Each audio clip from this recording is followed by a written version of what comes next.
Hello दोस्तों, स्वागत है सभी का हमारे चैनल पर। तो हम लोग कर रहे हैं पिछले ईयर का यूपीएससी का क्वेश्चन, जिसमें 2023 का जो आया हुआ था। तो इसमें हम लोग 10 क्वेश्चन लेकर आए हैं, जिसका एक्सप्लेनेशन के साथ में है। तो आप लोग इसको देखिए किस प्रकार के क्वेश्चन आते हैं, उसी प्रकार से 2024 में तैयारी करके जाइए। तो हमारे चैनल का नाम है पीआर नॉलेज रिसर्च सेंटर। तो अगर आप ज्वाइन करना चाहते हैं तो कर लीजिए। बहुत सारे टेस्ट सीरीज चलाए जा रहे हैं। तो मेरा नाम है रोशन और यूट्यूब का मेरे चैनल का नाम है।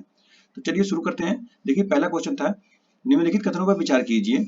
झेलम नदी वुलर झील से होकर जाती है। और दूसरा था स्टेटमेंट, कृष्णा नदी सीधे कोल्लेरू झील का भरण करती है। और तीसरा था, गंडक नदी के विसर्पण से कांवर झील निर्मित हुई है। तो बताना है कि उपयुक्त कथनों में से कितने सही हैं, कितने कथन सही हैं। ओनली वन, ओनली टू, या ऑल थ्री, या नन। तो इसमें देखिए ओनली टू था, यानी दो कथन सही था। देखिए दो कथन कौन कौन सही थे। यानी कि एशिया की सबसे बड़ी ताजे पानी की झीलों में से एक वुलर झील जम्मू और कश्मीर में स्थित है, जहां इसे झेलम नदी द्वारा भरण किया जाता है। तो पहला कथन हो जाएगा सही। ठीक है, देखिए झेलम झेलम नदी का तस्वीर भी लगाया गया है, ताकि आपको सही से अच्छा लगे देखने में और समझ में भी आए।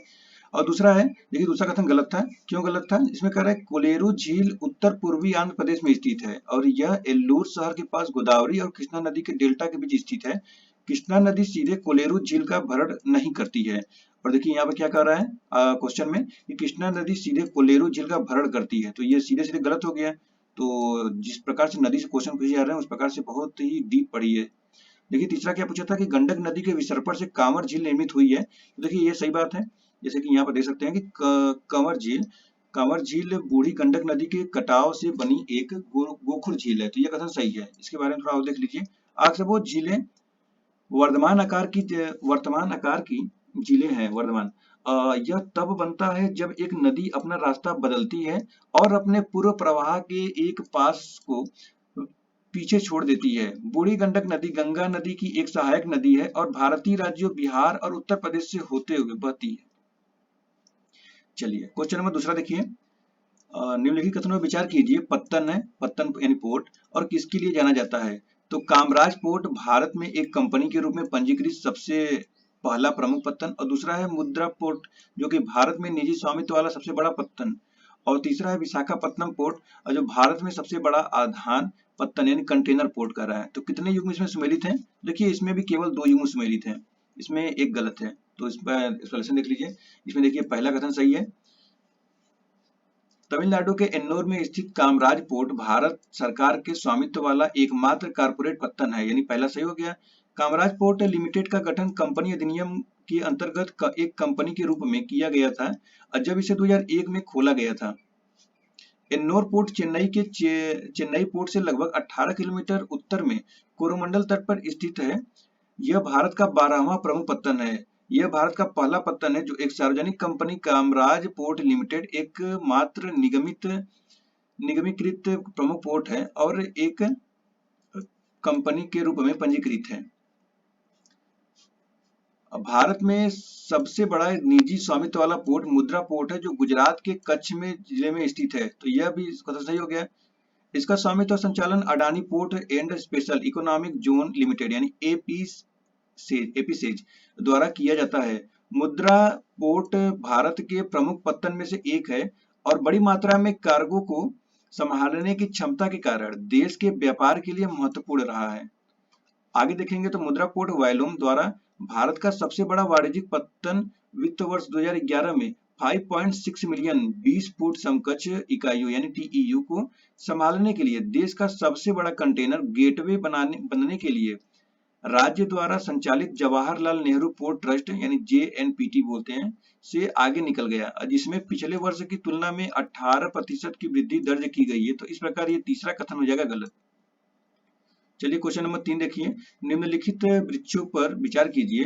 कटहल आर्टोकार्पस इसको बोलते, कटहल का ये नाम है आर्टोकार्पस, हेटेरोफाइलस और महुआ यानी मधुका इंडिका, सागौन, टेक्टोना गैंडिस। तो पूछ रहा है कि पर्णपाती वृक्ष कौन सा है, बताइए पर्णपाती कौन सा है। तो इसमें देखेंगे इसमें केवल दो कथन सही है। देखिए महुआ है और सागौन है, लेकिन पर्णपाती, लेकिन ये कटहल नहीं है। पहला हो जाएगा गलत, दूसरा तीसरा सही हो जाएगा। देखिए जैसे यहाँ पर उष्णकटिबंधीय पेड़, इसका नाम जो लिखा था, एक बड़ा सदाबहार है जो योग योग्य है। तो ये पहला हो जाएगा, पहला गलत था। आशी कटहल कट गया थोड़ा सा, यहाँ देखेंगे तो ये कटहल का फोटो है, ऐसे ही कटहल होता है, नहीं देखे देख लीजिए कटहल। मधुका इंडिका, जिसे आमतौर पर महुआ के लिए जाना जाता है, भारत के शुष्क पर्णपाती जंगल पाया जाता है, जंगल में पाया जाता है और जाने वाला एक बड़ा पेड़ है, तो ये भी सही हो जाएगा। तो देखिए ये महुआ है और ये सागौन की बात कर रहा है, देखिए ये सागौन के पेड़ है, ये भी पर्णपाती होते हैं। चौथा क्वेश्चन है, निम्नलिखित कथनों पर विचार कीजिए, चीन की तुलना में भारत के पास अधिक कृषि क्षेत्र है। और ये क्वेश्चन कट गया है, इसको देखते हैं। इसमें देखिए ये क्वेश्चन भी सही था, केवल 2 कथन सही थे इसमें। चलिए क्वेश्चन नंबर 5 देखिए, निम्नलिखित में से कौन सा एक समुद्र स्तर में पुनरावृत्ति गिरावट का सर्वोत्तम उदाहरण है, जिससे वर्तमान समय की सुव्यवस्थित कच्छ उत्पन्न हुई है?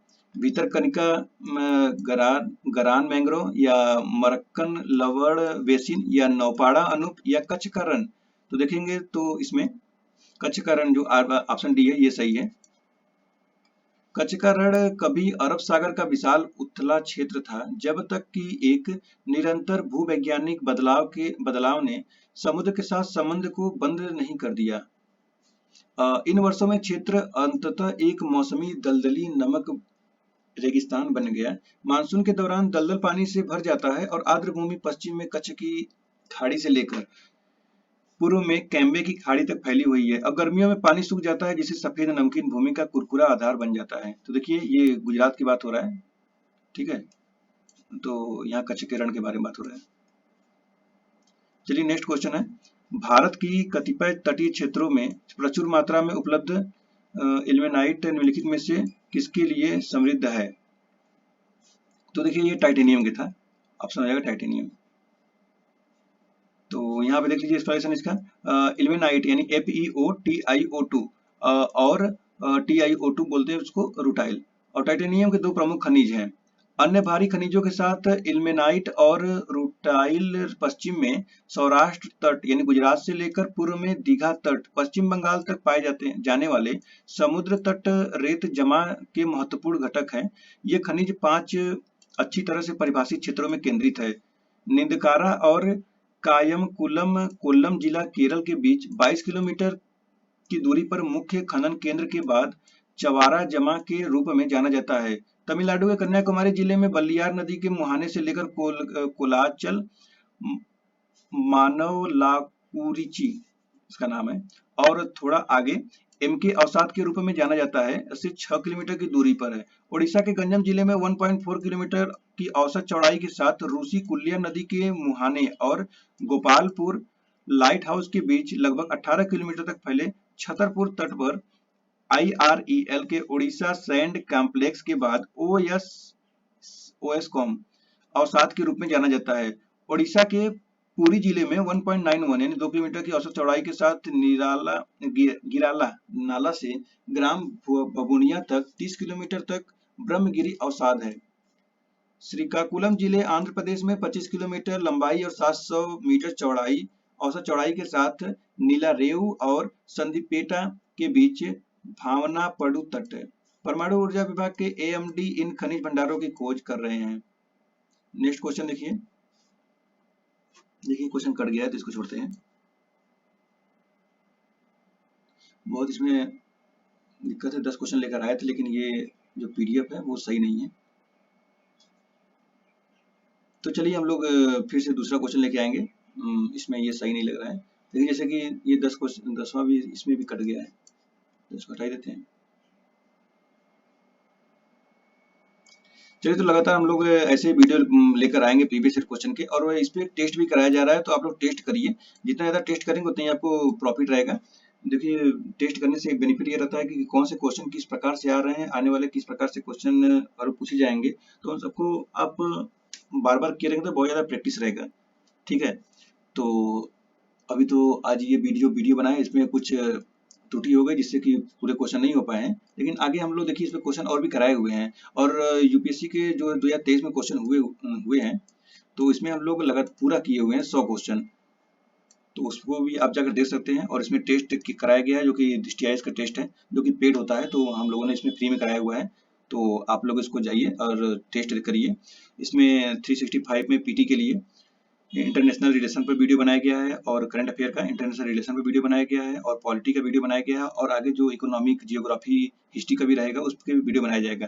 तो आप लोग देखिए, लगा था जितना ज़्यादा प्रैक्टिस करेंगे उतना ही फायदा रहेगा आपको। चलिए मिलते हैं नेक्स्ट वीडियो में। Thank you so much.